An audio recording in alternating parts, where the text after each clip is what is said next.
Alors, on a la chance d'avoir avec nous la ministre déléguée au sport, Roxana Maracineanu. L'été a été formidable, avec des performances assez incroyables, beaucoup de médailles. On était heureux durant toute cette période, mais ça y est, on va dire que ce moment de bonheur est déjà passé. Il faut se tourner tout de suite vers Paris 2024. C'est déjà dans 3 ans. Qu'est-ce que vous attendez de la Maison de la Performance aujourd'hui ? Je crois qu'il faut s'appuyer sur les moments d'émotion qu'on a vécus et cette rencontre qu'on a tous fait à notre niveau, moi en tant que ministre, mais aussi des nouveaux présidents de fédération récemment élus, et puis des nouveaux DTN aussi récemment nommés, des directeurs techniques nationaux, sur cette expérience à Tokyo qui fait qu'une fois qu'on aura fait un bilan circonstancié, eh bien, on pourra véritablement se projeter vers Paris. Et la Maison de la Performance que nous inaugurons ici en Île-de-France, pour l'Île-de-France, puisqu'il y en aura d'autres dans chacune des régions, des Maisons de la Performance, aujourd'hui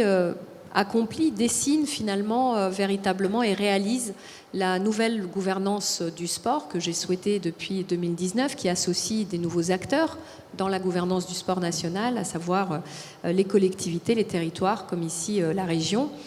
Et leur laisser plus de place, au même titre que le mouvement sportif et que les partenaires économiques du sport, pour qu'on dessine tous ensemble un destin, un avenir encore plus rayonnant pour le sport français et une place du sport en France qui soit différente et nouvelle à l'avenir. Donc les CREPS,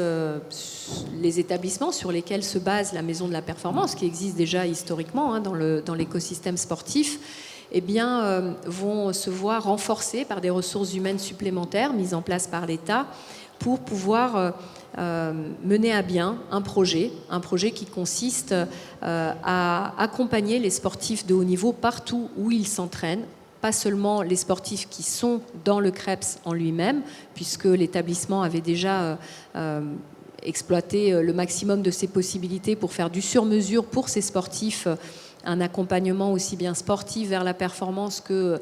social, que scolaire, professionnel et médical. Eh bien, toutes ces ressources, toute cette expertise, nous voulons la mettre au service des structures de performance qui existent déjà dans la région, dans les régions,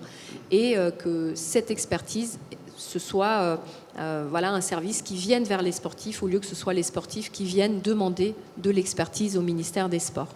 ou à la région ou à sa fédération. C'est vraiment cette politique du aller vers que nous voulons mettre en place parce qu'on sait que les sportifs qui ont performé à Tokyo, ce seront peu ou prou les mêmes en y ajoutant ceux qui étaient au port des qualifications qu'on retrouvera à Paris. Donc c'est une équipe de France qui permet aussi à l'agence, à Claude Onesta, de bien cibler les personnes à accompagner. Ça permettra aussi à tous ces experts de la haute performance dans les CREPS et dans les fédérations d'accompagner du mieux possible les 3 années qu'ils ont encore à parcourir et dans lesquelles ils vont se préparer à fond. Et je crois que le message qu'il faut qu'on passe à tous ces acteurs de la performance, qu'ils soient sportifs ou entraîneurs, c'est qu'on se donne tous l'ambition d'être à la hauteur de leur travail, parce qu'on sait que c'est eux qui sont à l'entraînement tous les jours, c'est eux qui entraînent au bord des bassins, au bord des pistes et dans les dojos, dans les équipements sportifs. Et c'est à nous aujourd'hui d'être à la hauteur de leur investissement. C'est l'engagement que nous avons pris ensemble tout à l'heure, les 3 réseaux du ministère des Sports à l'INSEP. Et c'est un engagement renouvelé que j'aimerais exprimer ici dans cette maison où il y a de fait une gouvernance partagée entre la région et le ministère pour réaffirmer cette volonté, cette ambition commune de réussir cet événement unique. Il sera unique dans la vie de nos athlètes, mais il sera aussi unique pour tous les passionnés de sport et unique pour tous les Français des Jeux Olympiques et Paralympiques en France dans 3 ans.